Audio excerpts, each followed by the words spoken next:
Welcome to Olive Oil Insider by Olefo, the show that extracts the vital intelligence from the latest research, giving you the edge you need. And today, we are really getting into it. We are. As we look ahead to the 2025-2026 harvest season, our mission today is pretty simple. We're diving into some hard data to find the true champions of productivity, the olive cultivars that survive, thrive, and deliver quality when every single drop of water counts. Exactly. We're not looking for stars under perfect conditions, the easy wins. We're looking for heroes under extreme duress. And the source for this is something special. Oh, it's a magnificent collection of data. We're talking about a 7-year longitudinal study from the National Olive Collection at Oued in Nabil, Tunisia. 7 years. That's a long time. 2010 to 2017, looking at 42 different varieties, all planted identically. Right. And this wasn't just a simple test. No, it sounds more like an endurance trial in a high-pressure cooker environment. That's the perfect way to put it. The whole point of the study was varietal selection for higher production stability and really water efficiency. That was the big one. Because water scarcity is the name of the game there. It's the only game. The conditions were brutal. The irrigation was intentionally deficit. Okay, how deficient are we talking? Give us the practical context. We're talking chronic thirst. So on average, the trees only got about 54% of their full water demand. 54%. Yeah. And to explain ETC simply, that's like the crop's perfect drinking budget. It's what it needs to be comfortable. So at 54%, these trees were operating at a severe deficit. Constantly. And if that wasn't challenging enough, there was also the salinity issue. Precisely.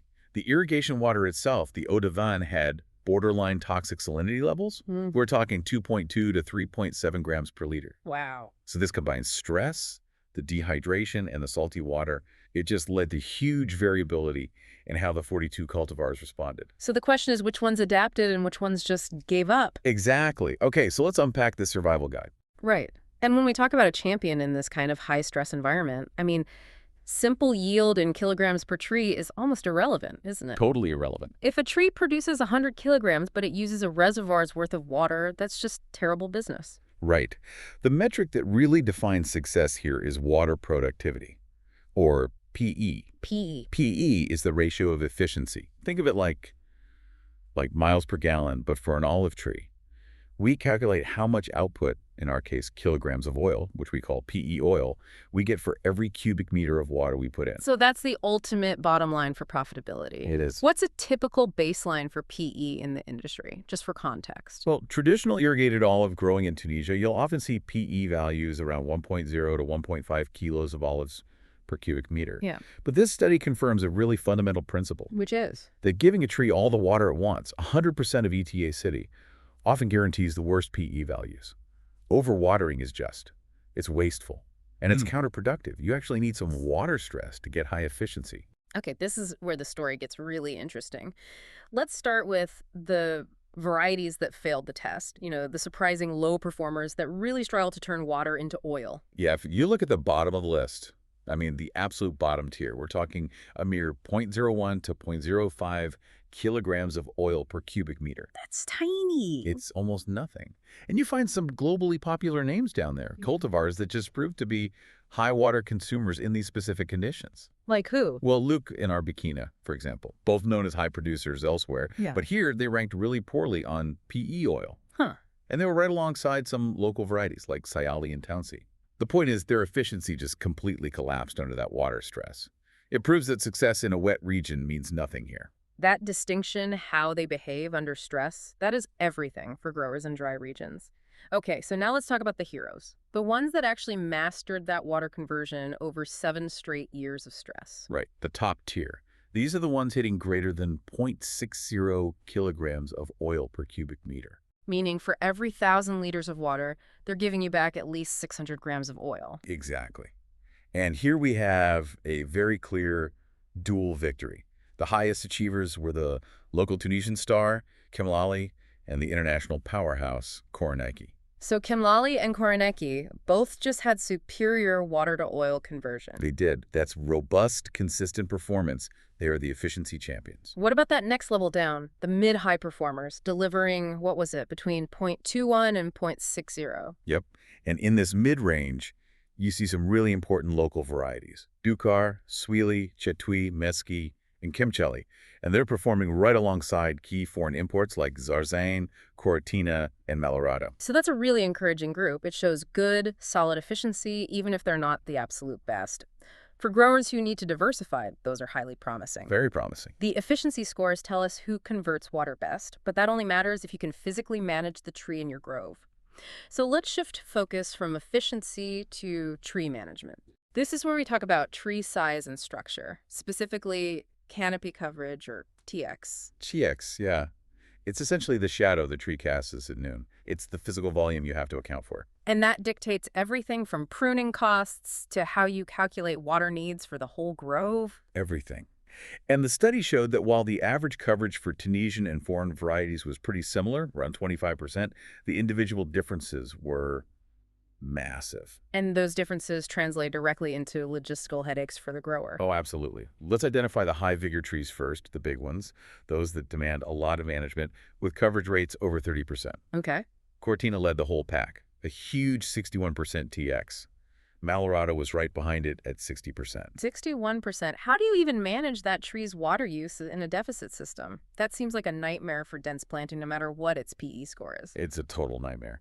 These large trees need their own tailored higher water applications just because of their sheer leaf volume. They might be efficient for their size, but their size makes them so hard to fit into standardized models. And our PE champion Chemlali was in this group too, right? It was. Chemlali also showed high vigor at 51%, and Ducar was up there at 38%. Okay, so in contrast, which varieties are the management darlings? The ones that fit neatly into intensive farming because they stay in manageable size, closer to that optimal 25%. That group includes Chétoui, Lecchino, Manzanil, Zarazzi, and importantly, our other PE champion, Koroniki. Ah, Koroniki. At around 26% coverage, Koroniki is perfectly suited for standard high-density planting. It's efficient, and it's physically manageable. And really quickly, what about the low vigor group? Below 15% coverage. Yeah, you have Chemlali, Tonsi, and Changlo Royal there. They require less water, but their small size really limits their production potential. So while canopy is about management, we have to talk about fruit size or caliber. You have to know if you're growing an oil olive or a table olive. And the variation was just extreme. I mean, we saw the massive Tonsi olives averaging 26.4 grams. That's huge. That's a table olive, no question. Clearly for table consumption. Yep. And then on the other end, the small oil olives. Tiny, I'm guessing. So tiny. The smallest were Chemlali at 8.8 grams, Sayali at 9.6, and our highly efficient Koroniki was averaging only 9.7 grams. Okay, so that confirms Koroniki's role as a pure oil variety. And Tonsi, despite its low PE oil score, obviously serves a totally different market. A different commercial purpose, exactly. Right. So if we connect this all to the big picture, high yield, water efficiency, that's all great. But the final test is the chemistry of the oil. The world wants quality. And for that, we need to look at polyphenols. They drive stability, health benefits, and that pungent flavor everyone wants. And I bet the range was huge there too. Immense. The total polyphenol content measured across all 42 varieties, it went from a high of 861.9 parts per million down to a low of 171.1 ppm. That's the difference between a world-class premium EVOO and a very bland, low-stability oil. Let's name the quality leaders. Did our efficiency hero Chemlali keep its top status here? It did. This is what secured its dual-threat reputation. Chemlali was in the highest polyphenol class, that 768 to 861 ppm range. And who was up there with it? Only one other. Frangivento. Yeah. So that means Chemlali is both water efficient and premium quality. That is a serious commercial advantage for growers in semi-arid zones. Who else showed strong quality? The next tier down, still very strong, between about 500 and 760 ppm, included some important local varieties like Tunisia, Zarazzi, Jarboui, and Chemlali. And the Italian variety Cortina was in there too. So despite its huge canopy, at least it delivers high-quality oil. So what about the trade-offs? Which variety surprised you by failing the quality test? Mekoni is a clear example of a trade-off. It was a decent mid-high PE performer, so it converted water pretty well, but its polyphenol content was low. It landed right in the bottom quality bracket alongside Ascalana, Picholine, and Changlo Royal. So growers have to weigh that efficiency against a lack of high-value chemistry. So when we put it all together, 7 years of high-stress data, what does it all mean? Which varieties deserve the focus and investment for resilient olive farming? Two key performers just stand out as the most reliable. First, Chemlali. the local champion. The versatile hero. It really is. It delivers top-tier water efficiency and top-tier polyphenols. It's the gold standard for reliable, high-quality production under stress. And the second one has to be Koroneki. No doubt. It is an efficiency master sitting right there with Chemlali in that top PE oil bracket. Its big advantage being its manageability, that small, ideal canopy size. Exactly. The drawback is that its quality, while decent, isn't premium level like Chemlali. It's more in that 330 to 490 ppm class. Still good, but not elite. And one of the most important findings, I think, is how this study shines a light on some of the secondary Tunisian varieties. I agree. Cultivars like Dukar and Suli, which are often overlooked, prove they have genuinely strong PE performance under these tough conditions. Suggesting they are excellent candidates for wider planting as we look for more climate-resilient options. They absolutely are. You know, this level of long-term specific data, it moves the whole conversation beyond just anecdotal evidence.